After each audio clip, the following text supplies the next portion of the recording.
City of డెస్టినీగా పిలువబడే విశాఖ నగరం ఇప్పుడు సిటీ ఆఫ్ డస్ట్గా మారిపోయింది.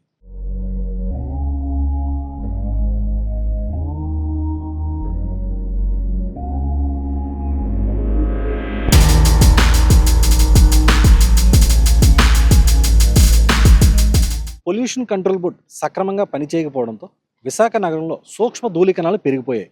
ఇంట్లో బయట అని తేడా లేకుండా ఎక్కడ చేయి వేసినా అక్కడ నల్లని బొగ్గు అంటుతోంది.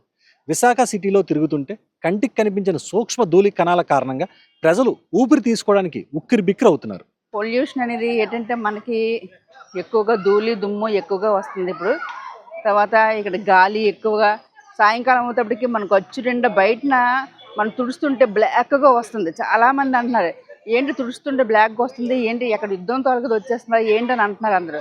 భౌగోళికంగా విశాఖ నగరానికి మూడు వైపులా కొండలు, ఒకవైపు సముద్రం ఉండడంతో ప్రస్తుతం వీచే గాలులకు కాలుష్యం విపరీతంగా పెరుగుతోంది. విశాఖ పోర్టులో ఏటా 120 లక్షల టన్నుల స్టీమ్ కోల్, 60 లక్షల టన్నుల కుకింగ్ కోల్, ముడి ఇనుము, సల్ఫర్, అమోనియం వంటివి హ్యాండ్లింగ్ చేస్తూ ఉంటారు. గంగవరం పోర్టుకు నిత్యం వేల టన్నుల బొగ్గు వస్తూ ఉంటుంది. ఆయా ప్రాంతాలలో కాలుష్య తీవ్రత ఎక్కువగా ఉంటుంది. కోరమండల్, హెచ్పిసిఎల్, బీపీసీఎల్ వంటి రిఫైనరీల నుంచి నైట్రస్, సల్ఫైడ్ వాయువులు గాల్లో కలుస్తున్నాయి.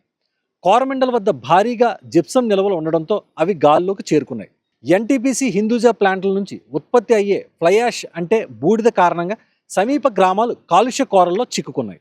అభివృద్ధి చెంది ప్రపంచంలోనే అత్యంత వేగంగా అభివృద్ధి చెందుతున్న నగరం విశాఖపట్నం, ఆసియా ఖండంలోనే. అలాంటి నగరానికి వచ్చేసరికి ఈరోజు జనాభా ఏ స్థాయిలో పెరుగుతున్నారో జనాభాకి డబుల్ 2-3 ఇంతలు ఎక్కువగా కాలుష్యం అనేది పెరుగుతుందండి.